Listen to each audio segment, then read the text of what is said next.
kekurangan dan kemarin itu jadi cambuk bagi kami untuk memperbaiki baik dari sisi SDM maupun juga teknologi. Namun demikian tetap perlu kerjasama dengan masyarakat karena kita nggak mungkin menjangkau ini kan judi online, pinjaman online ini kan sampai ke ranah masuk di kamar, di ruang sangat privat. Jadi mau tidak mau kita harus melibatkan masyarakat khusus itu. Artinya kita ingin mengajak semua bahwa judi online ini diperanginya tidak cukup hanya di kaum gigi tapi lintas elemen masyarakat.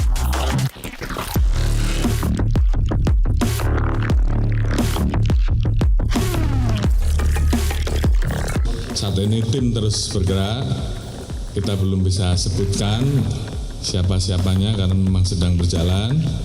Namun sesuai dengan arahan Presiden bahwa tindak tegas siapapun, jangan sampai rakyat jadi korban, dan kemudian kita harus potong mata rantainya. Oleh karena itu tentu kami akan bekerja keras.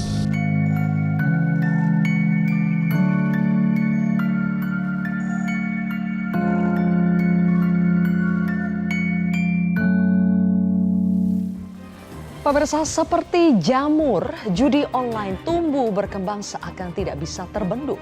Pusat Pelaporan Analisis Transaksi Keuangan atau PPATK mencatat jumlah transaksi judi online pada tahun semester 2 tahun 2024 sudah mencapai 283 triliun rupiah dan melibatkan 4 juta warga negara Indonesia. Ironisnya, judi online bahkan tumbuh di lembaga yang seharusnya menjadi gerbang penghalang judi online dan masyarakat. 11 orang pegawai Kementerian Komunikasi dan Digital resmi ditetapkan sebagai tersangka kasus membackingi judi online. Bahkan mantan Menteri Komunikasi dan Informatika Budi Aristiadi juga ikut terseret ke dalam pusaran kasus ini. Benarkah judi online mustahil untuk diberantas?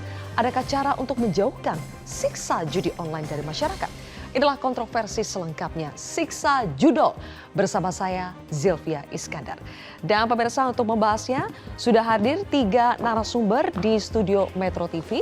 Yang pertama adalah Wakil Ketua Komisi 1 DPR RI, Dev Laksono. Selamat malam Mas Dev. Selamat malam. Terima kasih sudah hadir, kabar baik.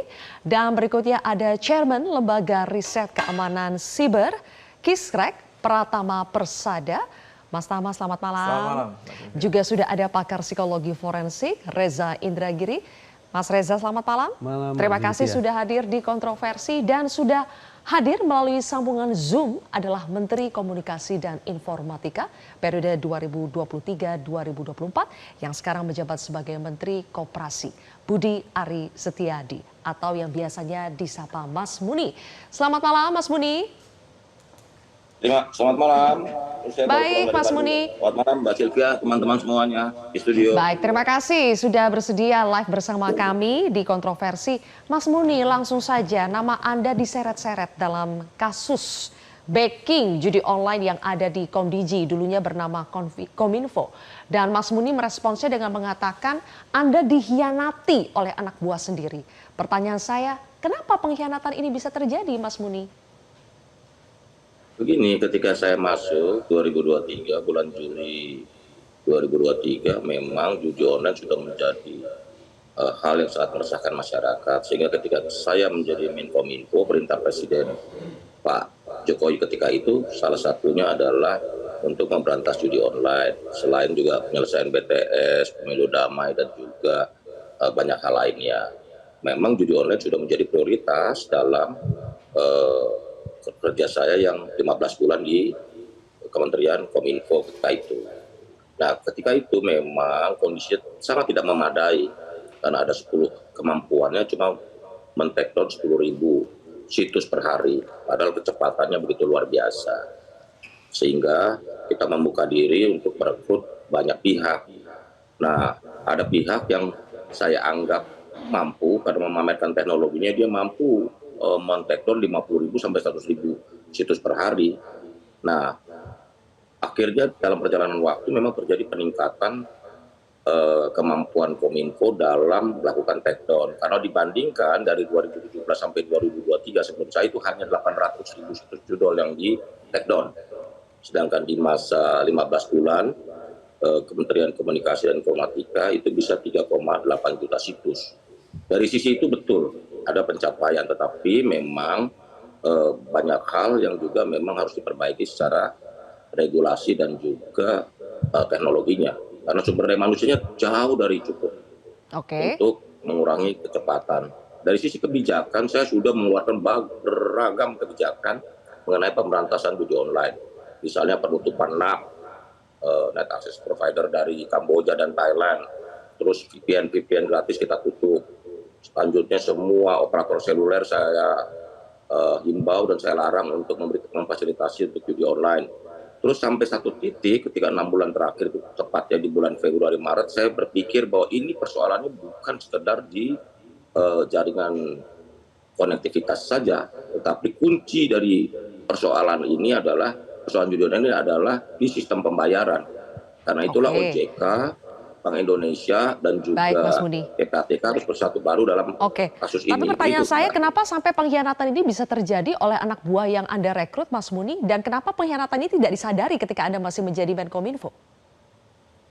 Justru itu, memang dari 11 orang yang anggota Komdigi sekarang, itu sebagian besar sudah saya curigai, bahkan sebagian besar beberapa orang itu sudah saya pindah sebagai ketua tim takedown. Nah, saya merekrut 10 orang baru. Jadi yang lain nggak ada masalah, cuma 1 orang ini aja. Saya nggak tahu siapa yang menggalang siapa yang mempengaruhi siapa, sehingga Komdigi atau pegawai Komdigi ini bisa terseret dalam pusaran kasus ini. Begitu loh. Jadi yang Tetapi Mas yang Muni pasti rekrut ini- secara langsung itu tersangka dengan inisial T dan AK. Oh bukan. T dan AK itu direkomendasi oleh T karena dia bilang bahwa ini hacker merah putih, hacker hebat, mampu men-takedown 50 sampai 100 ribu, gitu loh. Nah, saya sampaikan ke teman-teman di Kominfo ketika itu, coba pakai. Kalau memang sistemnya bisa men-takedown 50 sampai 100 ribu, kita pakai aja, begitu loh. Nah, dalam seiring berjalan waktu, ternyata ketika 10 hari setelah saya sudah jadi Kominfo, kok terseret nih. Kalau beberapa nama yang Kominfo saya udah curigain memang sejak awal, makanya ketika saya menjabat saya udah nggak kasih peran lagi ketika itu. Dari awal saya udah curiga bahwa di Kominfo ini, di tim Kominfo ini ada yang bermain sejak awal. Oke. Bahkan berapa kali saya Terus bahkan saya langkah yang takedown Anda sendiri. lakukan ketika Hari itu. sudah curiga apa, Mas Muni? Ya saya pakai indikator, tiap minggu harus lapor berapa yang sudah di takedown dan laporkan segera ke PPATK manakala ada rekening-rekening yang mencurigakan. Nah, sekitar bulan Februari saya baru menyadari saya harus koordinasi dengan banyak lintas karena kuncinya adalah di sistem pembayaran. Saya bicara dengan OJK, saya bicara dengan Bank Indonesia, ini bank, payment gateway. Nah, saya konsolidasi dengan seluruh asosiasi fintech supaya tidak memfasilitasi perjudian online karena mereka main Oke. dengan e-wallet dan sebagainya. Sebelum ke sistem Jadi memang pembayaran ya, harus Mas Muni. dipakai. Ketika Iya. Anda sudah curiga, Kuncinya di sistem sepertinya pembayaran. ada permainan di internal Anda. Apa yang Anda lakukan? Apakah tidak langsung diberikan sanksi atau misalnya melaporkan indikasi adanya permainan nakal di internal Anda kepada pihak yang berwajib? Beberapa saya sudah laporkan, tetapi ini kan soal bukti, nggak bisa katanya-katanya. Beberapa itu dari 11 itu ada sekitar 3 sampai 4 yang kita udah geser di posisi yang vital. Kita ganti yang Dilaporkan baru. kemana, Mas Muni, waktu itu? Dilaporkan ke aparat penegak hukum bahwa ini saya udah curiga ini, tapi kan kita nggak bisa tanpa bukti, kita nggak bisa. Nah, memang karena dari gaya hidupnya mereka mewah, luar negeri, masuk pegawai pejabat eselon 3 dan 4 sudah semewah itu, gitu loh. Dari masukan teman-teman juga udah kelihatan. Ada beberapa nama itu, sebut aja DI, apa itu saya udah curigain dari awal, begitu loh. Kalau dalam yang ya. T dan AK, Mas Muni sudah curiga belum dari awal? Karena mereka baru ditersangkakan sekarang. Kalau memang sudah ada kecurigaan dari awal kan seharusnya sudah bisa ada langkah yang diambil kepada mereka. Begini, itu nanti biar aparat penegak hukum yang mengurai sejak kapan mereka bermain mengamankan situs judi online. Karena buat saya itu jadi penting ketika sejak kapan mereka bermain. Itu Tapi bisa yang jelas jadi ketika Mas indikasi Muni masih penting. menjabat sudah ada kecurigaan, sudah ada yang bermain di situ. Di dalam itu sejak awal sudah ada yang bermain. Sehingga bahkan saya pernah Sabtu Minggu saya datang ke kantor Kominfo khusus untuk minta di take down ini 30.000 situs, 50.000 situs. Karena saya sudah curiga ada yang main, begitu. Bahkan pernah ada satu kesempatan saya tutup, saya gembok itu, saya setrap di lapangan, saya bilang kalian ini ada yang main nih. Saya dapat laporan, saya bilang gitu. Oke. Dan Anda Tapi spesifik mereka melaporkan itu ke penegak hukum ya? Penegak hukum di kepolisian, kejaksaan atau bagaimana Mas Muni? Yang pasti kita berkomunikasi. Di tempat saya ini saya curiga ada yang bermain. Begitu loh. Ya. Cuman Terus tadi buktinya Mas kan Muni belum cukup. mengatakan Anda melaporkan ke penegak hukum. Ke penegak hukum yang mana? Ya gini loh, ya aparat penegak hukum lah. Antara dua kan, 1-2 lah gitu loh. Karena kan saya nggak, kalau nanti di persidangan atau di ranah hukum saya akan jelaskan. Yang penting saya udah komunikasikan. Ini saya curiga nih sama tim di Kominfo yang ada. Begitu loh. Oke. Sudah Saya sempat mencurigai, melaporkan cuman ya? mencurigai nggak bisa. Oke. Laporannya ini hanya tanpa sekedar bukti nggak komunikasi dengan penegak hukum atau sampai membuat laporan? Komunikasi. Termasuk kita kebijakan kita adalah merotasi semua. Itu nggak boleh 3 bulan. Ibaratnya tim take down, tim verifikasi kita putar terus. Supaya mereka nggak terkontaminasi. Itu waktu zaman saya begitu. Saya putar terus, rotasi terus. Oke. Berarti laporannya hanya sekedar komunikasi, belum berbentuk LP ya? Belum. Karena bukan apa-apa. Ketika saya kan ukurannya begini, saya selalu komunikasi dengan PPATK, turun nggak apa yang kita lakukan dalam pencegahan ini, ada angka yang turun nggak secara signifikan. Kalau menurut PPATK kepada saya, ketua PPATK kepada saya, dia bilang tahun 2023 itu 327 triliun. Kalau tahun 2024 itu kita biarkan, kita nggak keras, itu bisa sampai 900 triliun potensinya. 3 kali lipat. Jadi kalau sekarang menurut laporan PPATK pertengahan kuartal 2 ini sudah 200, menurut saya ada penurunan dari semua dari potensi yang ada gitu loh. Tetapi saya balik lagi begini, bahwa ini judi online ini bukan sekedar Kementerian Komunikasi dan Informatika, karena tugas kita ini pencegahan. Nah, pencegahan menurut saya cuma bisa di ruang digital aja kita amankan. Tetapi yang paling substansif dan paling penting adalah bagaimana menekan melalui sistem pembayarannya, dalam hal ini OJK dan Bank Indonesia. Baik. Gitu loh. Sekarang terkait dengan rencana, ada yang meminta, masyarakat juga meminta supaya Anda juga turut memberikan keterangan kepada penyidik terkait dengan 11 tersangka yang sudah ditetapkan ini. Mas Muni, apakah Anda siap sebetulnya untuk diperiksa oleh penyidik? Saya siap diperiksa dan memberi keterangan kepada para penyidik. Saya jelaskan apa adanya. Seluruh data-data selama saya menjabat sebagai Menteri Komunikasi dan Informatika 17 Juli 2023 hingga 20 Oktober 2024 saya akan jelaskan semua. Begitu loh. Apa yang saya lakukan. Karena kan di dalam organisasi juga ada rentang struktural. Di mana ini adalah ibaratnya begini, dari Menteri, Direktorat Jenderal, Direktur, Ketua Tim, dan anggota. Berarti itu ada 4-5 layer di bawah saya. Begitu loh. Oke. Ini dan sejauh saya ini apakah sudah ada begini, kalau dari kalau saya menyimpulkannya begini, ini sama kayak kasus korupsi SDM yang eselon 3 semua itu, yang nggak ada sangkut pautnya dengan eselon 2, eselon 1 bahkan menteri gitu. Mereka bermain sendiri aja ini. Yang terus terang memang harus kita akui, makanya saya bilang kita dihianatin ini. Mereka bilang udah nutup 100.000, ternyata ada 1.000 juga yang diumpetin gitu. Mas Muni, nanti kita akan lanjutkan kembali, tapi kita harus jeda terlebih dahulu. Pemirsa, kontroversi masih akan kembali sesaat lagi.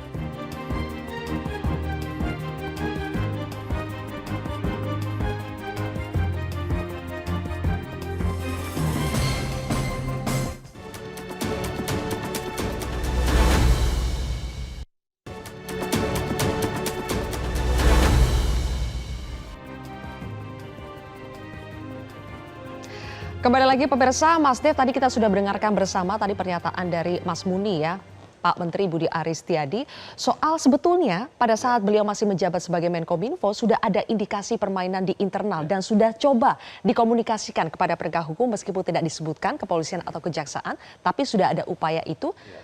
Tapi baru terungkap, baru disadari katanya ada pengkhianatan itu pada saat beliau sudah tidak lagi di Menkominfo. Kesalahannya di mana menurut Anda? Ya, kesalahannya di mana ya harus tanya penyidik lah. Kan penyidik yang melakukan penyidikan. Kalau tanya ke saya, berarti Tidak responsif ketika sudah menerima laporan atau komunikasi? ya, saya kan nggak tahu ya, apakah laporannya disampaikan ke siapa, apakah membuat laporan resmi atau hanya sekedar menyampaikan info kepada 1-2 aparat gitu. Ya kan kalau kita ngomong lebih detail berarti kan kita sama aja kayak kita menghakimi. Ya, jadi kalau pandangan saya sih ya sudah sebaiknya Pak Budi Ari di sini, ini kan sama persis kayak waktu Mas Dito dituduh katanya terlibat dengan kasus BTS gitu kan, langsung beliau mendatangi ke kejaksaan ya, langsung beliau mendatangi ke pengadilan, langsung dia jadi saksi, mengklirkan namanya, selesai. Nah, maksudnya tidak perlu tunggu dipanggil, ya, bisa inisiatif. Bisa inisiatif. Okay. Nah itu kan menunjukkan bahwa saya tidak terlibat gitu ya. Saya tidak mengatakan apa-apa, saya hanya memberikan contoh. Nah jadi apakah itu yang bisa diambil ya kembali ke Pak Budi Ari, Pak Bang Muni, itu langkahnya gimana, nah timnya yang untuk menentukan ke depannya seperti apa. Oke, saya ingin menjabarkan dulu ada beberapa data penting rasanya untuk diketahui oleh publik karena judul kita pada hari ini adalah siksa judol dan siksa judol ini langsung dirasakan oleh masyarakat. Kita ingin tahu bagaimana sebetulnya perkembangan masifnya judi online di Indonesia. Dari data judi online yang diberikan oleh Pusat Pelaporan dan Analisis Transaksi Keuangan atau PPATK, kita lihat pemirsa, perputaran uang, coba dibuka datanya. Perputaran uang untuk judi online kita bisa lihat dari tahun ke tahun semakin meningkat. Ini kita baru sampai menghitungnya sampai semester kedua tahun 2024 dan jumlahnya itu sudah 283 triliun ya, dan meningkat dibandingkan dengan yang semester 1. Kemudian jumlah WNI yang terlibat pada tahun 2023 ada 3,2 juta, hampir 3,3 juta, dan pada tahun ini sampai Oktober 2024 itu dilaporkan sudah ada 4 juta warga negara Indonesia yang terpapar judi online. Berikutnya kita lihat data selanjutnya. Siapa sih sebetulnya pengguna judi online? Kalau berdasarkan range usia ternyata di bawah 10 tahun pun ada pemirsa. Jumlahnya juga banyak, 80 ribu orang. Kemudian yang paling banyak itu di range usia 30 sampai 50 tahun dan selanjutnya di atas 50 tahun. Jumlah total dihitung yang terbaru sampai Juli 2024 oleh Satgas Pemberantasan Judi Online itu ada 4 juta orang. Berikutnya kita lihat lagi provinsi mana pelaku judi online itu terbanyak. Oh, kita ke faktor dulu ya, faktor pendorong. Apa saja faktor pendorong melakukan judi online? Setelah diriset oleh quitgamble.com, faktor ingin cepat kaya itu menduduki urutan pertama, melupakan masalah kedua, yang ketiga hiburan, selanjutnya adalah faktor-faktor yang terkait dengan ekonomi, ada bayar utang, ya, bayar utang tapi ngambil pinjol. Juga ada faktor lainnya seperti bosan, kesepian juga ada, dan interaksi sosial juga ada. Oke, ada data berikutnya yang terkait dengan provinsi mana? Ini saja? Oke, saya ingin langsung tanya kepada provinsinya. Oh, kalau berdasarkan provinsi ini sebarannya, yang terbanyak ditemukan di Jawa Barat, 500.000 lebih penggunanya, disusul kemudian Jawa Tengah, Jakarta, kemudian Jawa Tengah, selanjutnya ada di Banten dan Jawa Timur. Jadi masih didominasi di Pulau Jawa. Mas Tama, kalau melihat data pengguna judi online yang semakin meningkat, faktor dari internal, dari pemerintah, faktor pencegahan dan penanganannya itu apa yang masih kurang sehingga akhirnya angkanya terus meningkat? Ya, yang dilakukan masih salah aja. Gitu. Saya sudah berkali-kali berbicara bahwa Komdigi itu memiliki kontrol dan power untuk mematikan judi online ini sebenarnya. Gitu. Kenapa? Karena di Komdigi lah yang bisa berkomunikasi dengan seluruh internet service provider yang ada di Indonesia, yang bisa memerintahkan seluruh ISP di Indonesia untuk bersama-sama melakukan kontrol blokir terhadap situs atau IP address yang diindikasi menjadi tempat permainan judi online. Nah, yang jadi masalah adalah ternyata kemarin saya sudah sempat diundang sama Bu Menteri ke kantor Komdigi, kemudian saya juga melihat bagaimana proses blokir yang ada di Komdigi gitu. Memang kalau saya lihat ini ada kesalahan tata kelola di Kementerian Komdigi ini. Kenapa? Karena direktorat yang melakukan, kalau tadi Pak Menteri bilang, melakukan pengumpulan informasi, sama direktorat yang melakukan take down, itu beda. Gitu. Jadi ketika informasi itu dikumpulkan sama tim crawling ini, gitu, kemudian informasi itu diberikan kepada tim direktorat take down, itu tim verifikasi nggak bisa melakukan verifikasi itu. Apakah yang diberikan itu sudah diblokir atau belum? Sehingga Harusnya disamakan ya? harusnya Satu saja. ada informasi bahwa ketika diberikan data-data yang harus diblokir, itu diinformasikan balik ini sudah diblokir gitu. Oh, di-report kembali. Ternyata ini tidak gitu. Jadi yang dilakukan oleh tim blokir ini itu tidak terverifikasi. Sehingga Sehingga ada potensi ada penyalahgunaan wewenang yang ternyata memang terjadi gitu. Karena kita lihat kemarin yang harusnya diblokir 5.000 ternyata dilindungi 1.000. Kemudian yang kedua, masalahnya ketika mereka melakukan itu dari kantor yang harusnya dulu desainnya sistem blokir itu nggak boleh diakses dari luar tuh. Tapi ternyata bisa diakses dari luar. Itu karena zaman COVID dulu. Mereka work from home, kemudian diberikan akses lah untuk menggunakan mesin ini dari luar. Nah, ternyata setelah beberapa tahun COVID ini selesai, tidak pernah dilakukan audit, tidak pernah dilakukan pengecekan akun-akun mana saja yang bisa mengakses mesin ini dari luar. Luar itu maksudnya di mana, Mas Tama? Dari mana saja, yang antara lain dari Bekasi. Kemarin dari Bekasi itu adalah sistem satelit gitu yang dia memiliki akses ke dalam sistemnya Komdigi. Sehingga dari Bekasi itu mereka bisa memasukkan mana yang harus diblokir, mana yang dikeluarkan dari daftar blokir. Nah, ketika dia melakukannya di Bekasi kan nggak terkontrol, nggak ketahuan sama tim yang ada di Komdigi ini. Padahal di gitu. Bekasi kan seharusnya satu tim juga kan, Nah, iya. cuma beda lokasi saja. Betul. Tapi ketika dia lokasi di tempat lain, dia nggak bisa terawasi. Dan ketika mereka melakukan perlindungan terhadap situs-situs yang harusnya diblokir, itu juga karena mereka punya akses terhadap sistem utamanya, mereka bisa memasukkan, bisa menghilangkan itu gitu. Nah, sekarang adalah siapa saja yang punya akses. Ya. Nah, itu kemarin sudah kita sampaikan kepada Bu Menteri gitu, dan nanti akan dilakukan audit digital forensik untuk menutup semua akses dari luar. Itu dulu gitu. Bersihkan dulu yang Bersihkan dari luar, dulu. pusatkan di dalam. Ya. Yang di dalam harus diaudit juga. Di dalam saya bilang, audit tidak cukup hanya audit teknologi. Tetapi termasuk juga tata kelolanya, termasuk juga SDM-SDM-nya. Karena ini SDM yang sangat powerful ini, yang ada di Komdigi ini, karena mereka bisa melakukan blokir terhadap situs-situs yang ada di internet kita gitu, ya kan? Itu yang pertama. Sampai harus diaudit rekening SDM-nya tidak? Ya itu mungkin bisa jadi. Terus yang kedua adalah Mbak Sylvia gitu, adalah kesalahan proses untuk pemblokiran ini. Jadi sekarang ini yang diblokir itu adalah hanya pintu masuk gitu untuk main judi online ini. Tapi server judi online-nya itu tidak diblokir.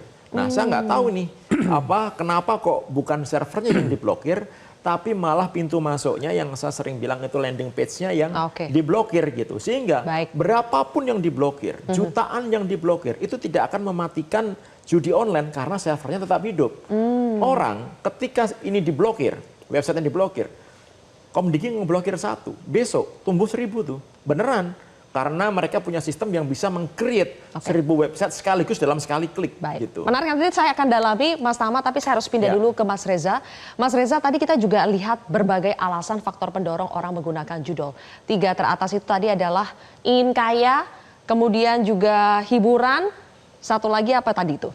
Pertanyaan saya, bayar utang itu poin keberapa itu? Poin keempat ya. Tapi intinya Mas Reza, 3 alasan utama itu tadi adalah melupakan masalah, ingin cepat kaya, melupakan masalah dan hiburan. Dengan 3 alasan utama ini, apakah akan sulit meliterasi masyarakat untuk tidak main judol kalau 3 alasan utamanya saja itu? Jelas tidak sinkron satu sama lain antara yang kita perbincangkan di sini dengan apa data yang ditampilkan. Begini, ketika kita meninjau masalah judi online di Indonesia, saya sepakat bahwa persoalan ini paling tidak untuk saat ini disikapi sebagai persoalan yang amat sangat kritis. Alhasil kita cuma punya pilihan satu. Lihatlah persoalan ini sebagai hitam putih saja. Jahat, tidak jahat. Yang melakukan jahat, yang tidak melakukan berarti tidak jahat. Yang melakukan pidana. Tetapi data yang tadi diperlihatkan oleh Metro TV menunjukkan kepada saya bahwa ternyata angka-angka itu tidak serta-merta meyakinkan kita bahwa masalah judi online sebatas masalah pelanggaran hukum. Sehingga dimensi judi online ini sekali lagi tidak hanya pada aspek pidana atau penegakan hukum, tapi perkiraan saya paling tidak ada 3 dimensi lainnya yang juga perlu mendapat perhatian secara proporsional. Ya. Dimensi yang kedua misalnya, saya menangkap kesan bahwa sebagian orang aktif dalam judi online tanda petik semata-mata untuk tujuan rekreasional, tujuan sosial. Misalnya ada sebuah hajatan, di situ ada aktivitas judi, maka pengunjung kemudian ikut berjudi. Tapi ketika hajatan bubar, maka aktivitas judi pun selesai. Itu tujuan rekreasional, untuk mencairkan suasana, masuk ke dalam sebuah situasi kelompok. Dimensi yang ketiga, ini yang parah saya pikir, adalah ketika seseorang sebutlah sudah mengalami adiksi. Nah, konsekuensinya apa? Ya kalau kita mau konsekuen, ketika seseorang sudah mengalami adiksi dalam kurung penyakit, maka penanganan yang paling tepat bukan penegakan hukum, semestinya rehabilitasi. Dimensi yang keempat, ini menurut saya juga parah, yaitu bagaimana ada orang-orang tertentu yang secara sengaja mengisi periuk nasinya dalam kurung berprofesi sebagai pejudi. Dia rutin ikut judi taruhan sepak bola misalnya, atau sejenisnya. Nah, tambah lagi kalau kemudian profesinya berkembang biak, beranak pinak menjadi profesi yang jahat. Seperti yang tampaknya sedang kita perbincangkan malam ini. Ringkas kata, ringkas cerita, kalau 4 dimensi ini betul-betul kita coba telaah, maka sah sudah penegakan hukum merupakan hal yang sangat penting. Sekali lagi saya ingin garis bawahi, penegakan hukum sepatutnya dikedepankan, paling tidak untuk saat ini. Tetapi tersisa ada 3 dimensi lainnya yang menurut saya tidak akan teratasi seandainya kita hanya terfokus semata pada dimensi penegakan hukum. Oke, jadi sebetulnya pengguna judi online itu dia pelaku atau korban? Boleh kita bahas nanti ya, tapi kita harus jeda terlebih dahulu pemirsa. Kontroversi akan kembali sesaat lagi.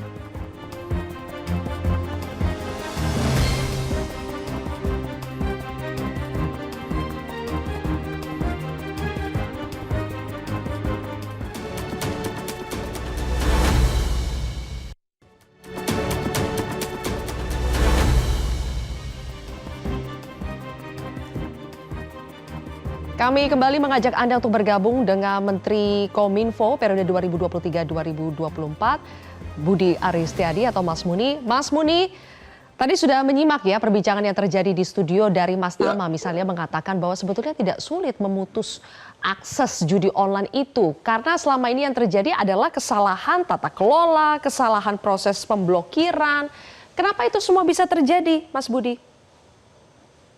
Enggak, karena itulah ketika 6 bulan setelah saya menjabat itu di awal Februari, saya menyadari bahwa kuncinya bukan di sekedar aksesnya, tapi sistem pembayaran. Sekali lagi sistem pembayaran kata kuncinya. Kalau kita benar-benar berkomitmen untuk memberantas judi online, maka ruang sistem pembayarannya yang harus kita tutup, perbankan, e-wallet dan sebagainya.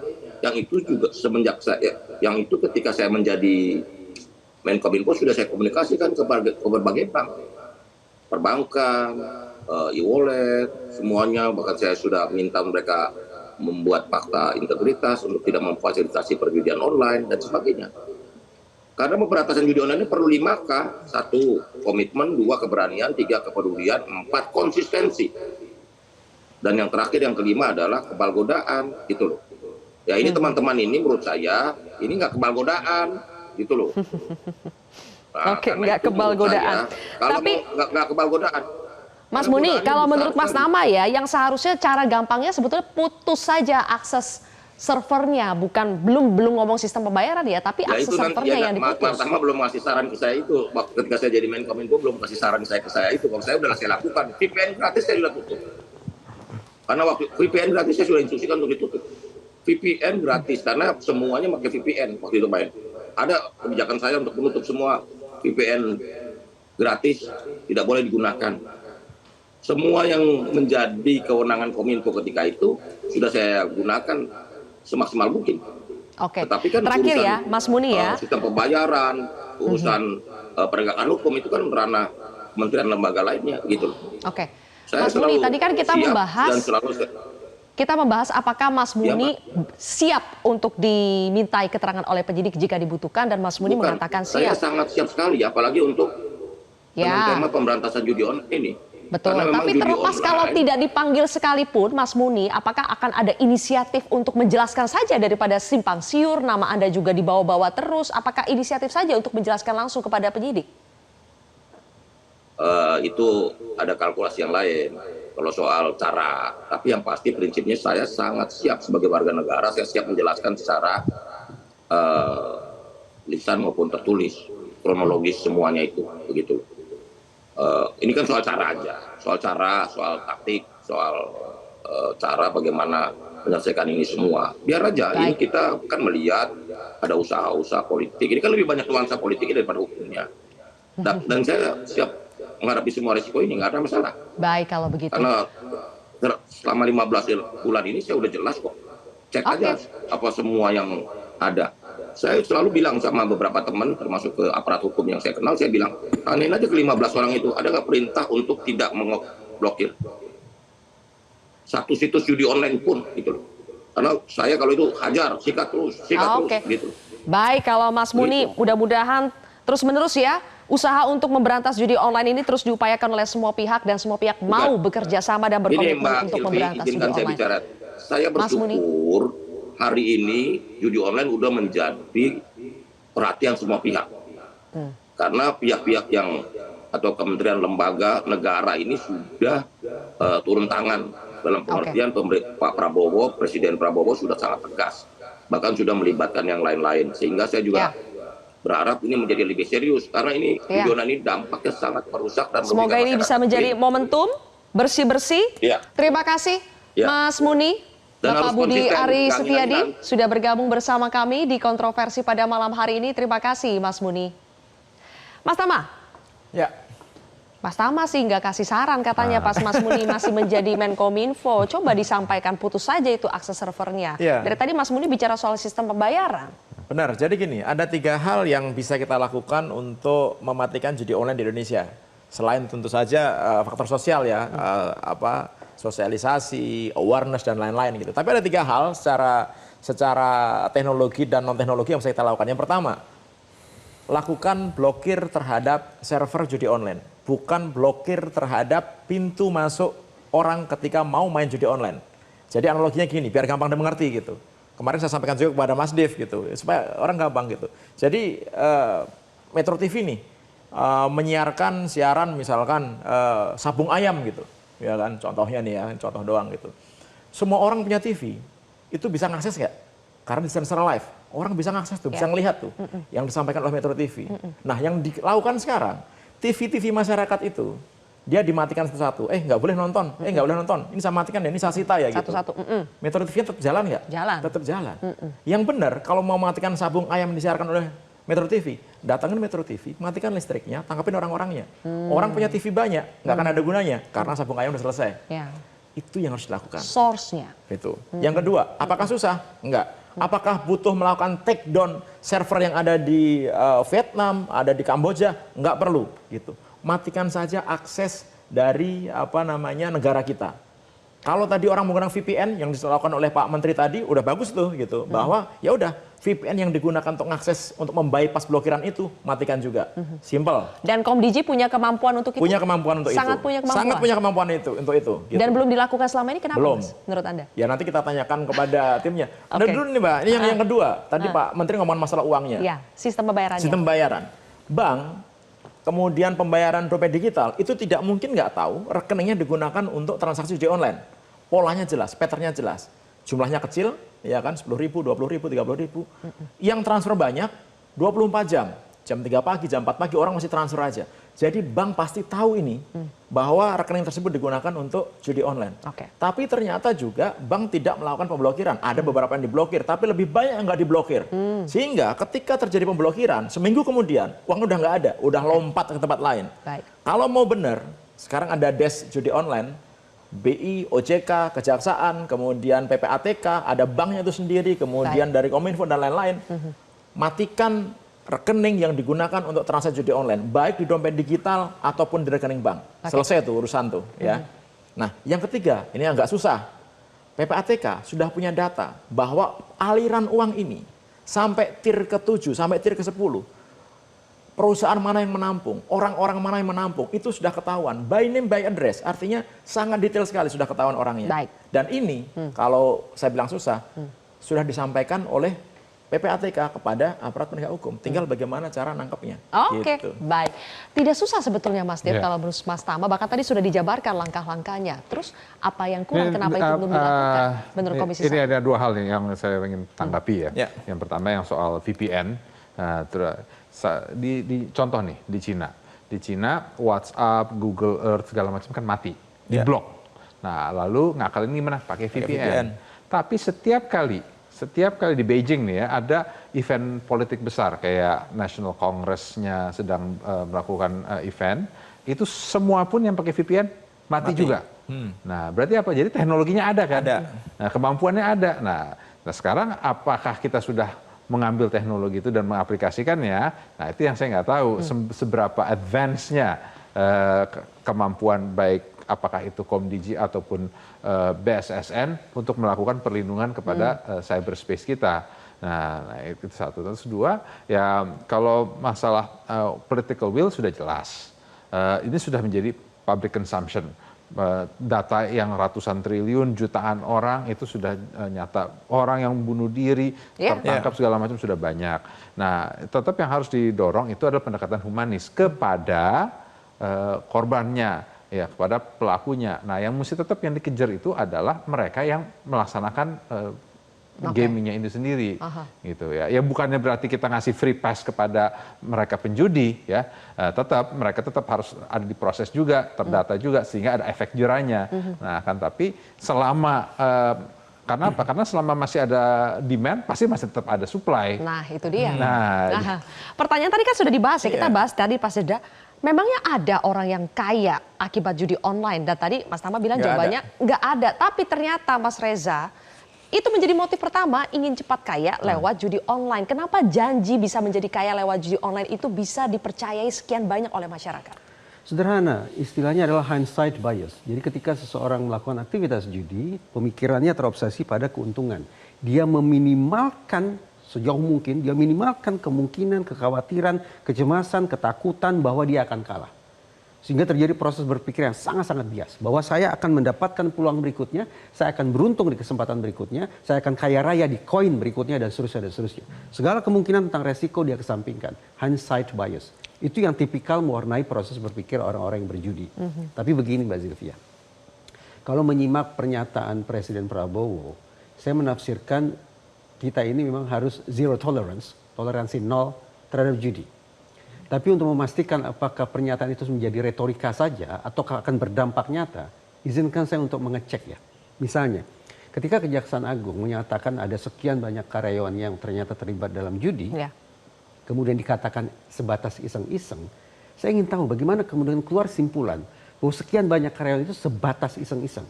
Apakah kemudian iseng-iseng itu akan kita anggap sebagai bukan masalah? Padahal sesaat lalu saya katakan, saya tafsirkan semestinya zero tolerance terhadap siapapun yang melakukan judi.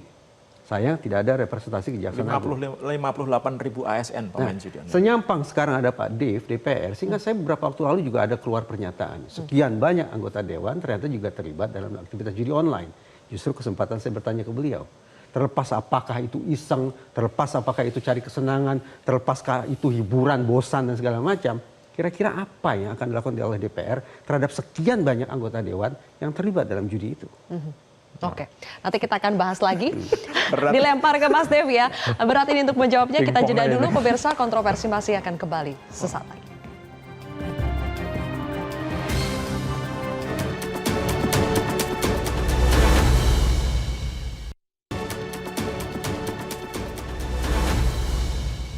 Semua rekening dapat dipantau. Jadi kami bukan mohon maaf ya, tapi ya memang ini harus dilakukan. Kalau ada indikasi kejahatan ilegal, termasuk pelaku judi online, pengguna ya, tentu yang besar-besar juga, tapi pengguna pun dapat terjerat dan terpantau rekeningnya. Dan kalau memang ini terpantau, mohon maaf kita akan blok. Baik, tadi sebelum jeda Mas Reza sempat bertanya ya, sebetulnya ordal itu hanya ada di Komdigi atau jangan-jangan institusi lain juga ada ordal yang membackingi praktik-praktik judi online. Ya. Mas Dev, apa yang Yes. bisa dilakukan Komisi 1 untuk mensterilkan institusi negara kita dari praktik judi online, termasuk yang ada di DPR sendiri? Ya pasti gini, penyuluhan itu pasti pertama ya. Kita harus pendekatan humanis, bahwa ingat terus menyadarkan bahwa kita hanya dibodoh-bodohi, kita hanya ditipu oleh bandar di luar negeri untuk menyedot uang kita. Nah, akan tapi ya harus ada efek jerahnya. Ya, jadi ya misalnya bila terlibat ya harus ada efek jerahnya itu ya, apakah itu diberhentikan, apakah itu diberikan sanksi dan juga diproses secara hukum. Nah, memang tapi kan yang kita bahas ini kan data yang seperti ditampilkan ada jutaan orang. Ya kalau memang semuanya diproses lalu dipenjara, ya butuh berapa banyak penjara.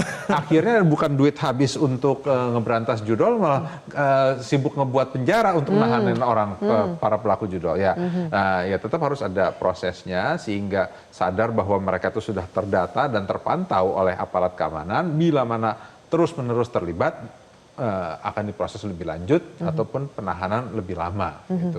Itu salah satu contoh. Tapi apakah itu cukup, Mas Tamba, untuk bisa mensterilkan semua lembaga kita dari praktik judi online? Ya, kalau kita lihat dari sisi itu ya, pencegahan gitu dengan sosialisasi tentu belum cukup gitu. Kenapa? Karena orang yang udah main judi online, di ngomongin apapun dia tetap akan main, Pak. Gitu. Dia akan bangor aja gitu. Kenapa? Karena tadi itu mereka merasa nanti akan menang gitu. Dan mereka merasa enak nih main kayak gini nih gitu. Dan memang kalau dia nggak main, kalahnya kelamaan, dia udah nyerah gitu, tiba-tiba dikasih kemenangan, akhirnya dia main lagi gitu. Dan ini memang terjadi gitu. Jadi kalau menurut saya harus beriringan, sosialisasi tetap dilakukan, penyadaran tetap dilakukan, tapi secara teknologi lakukan. Ini secara teknologi ini kita bisa loh mematikan judi online gitu. Yang paling cepat itu secara teknologi. Secara teknologi itu paling cepat gitu, karena kita bisa shutdown gitu, orang nggak bisa main dalam waktu yang singkat-singkatnya. Yang kedua, kita bisa shutdown rekening-rekening yang digunakan untuk permainan judi online ini. Tadi Bu Menteri malah bilang bahwa ya udah rekening masyarakat sekalian dinonaktifkan gitu. Ya untuk pengeringatan nggak apa-apa ya gitu, tapi jangan sampai nanti benar-benar nggak bisa diambil lagi gitu. Untuk peringatan dibekukan selama misalnya sebulan itu nggak apa-apa gitu. Tapi kasihan juga kalau mereka diambil rekeningnya yang mereka udah nggak punya duit gitu gara-gara main judi online. Walaupun sebenarnya undang-undang kita membolehkan itu gitu, karena pasal yang dilanggar itu sangat banyak sekali. Ada KUHP, ada undang-undang ITE dan lain-lain begitu ya. Berbagai macam cara lah supaya judi online ini bisa dihentikan. Tetapi yang paling bisa cepat dilakukan adalah secara teknologi kita bisa mematikan permainan ini sehingga orang nggak bisa main. Punya duit nggak bisa main. Orang deposit dia nggak akan bisa ngambil duitnya. Mau withdraw nggak bisa karena diblokir sama bank rekeningnya. Gitu. Tapi teknologi itu bisa dijalankan kalau political will-nya memang ada sama orang-orangnya. Orang-orangnya. Terakhir nih, Mas Reza, tadi ada pertanyaan sebetulnya pengguna judi online ini pelaku atau korban? Kita harus melihat mereka ini sebagai apa? Untuk saat ini, kalau kita insafi bahwa masalah judi online berada pada titik kritis dan terinspirasi oleh sekali lagi pernyataan dari Presiden Prabowo, saya enggan untuk membuka ruang, membuka wacana bahwa sebagian di antara mereka adalah korban. Saya tidak mau membuka peluang itu. Jadi saya tetap memilih untuk mengatakan berada di dimensi apapun, orang yang melakukan aktivitas judi adalah pelaku, titik. Begitu kita berikan ruang, kita berikan celah untuk menyebut mereka sebagai korban, ini laksana ironi viktimisasi. Bagaimana orang yang melakukan kejahatan kemudian berusaha untuk menggeser persepsi publik dari antipati menjadi simpati. Ingat, beberapa bulan silam ada seorang menteri yang justru punya narasi memberikan santunan bagi keluarga pejudi.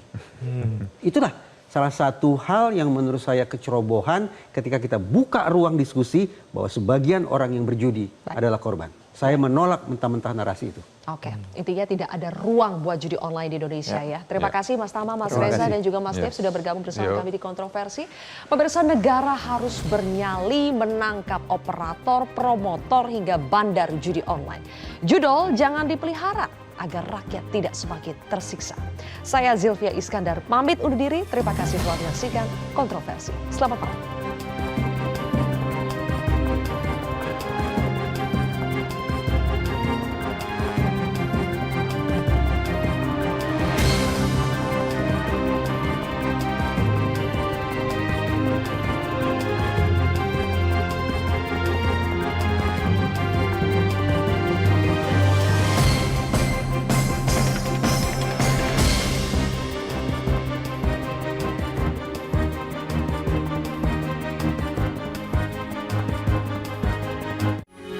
Metro TV.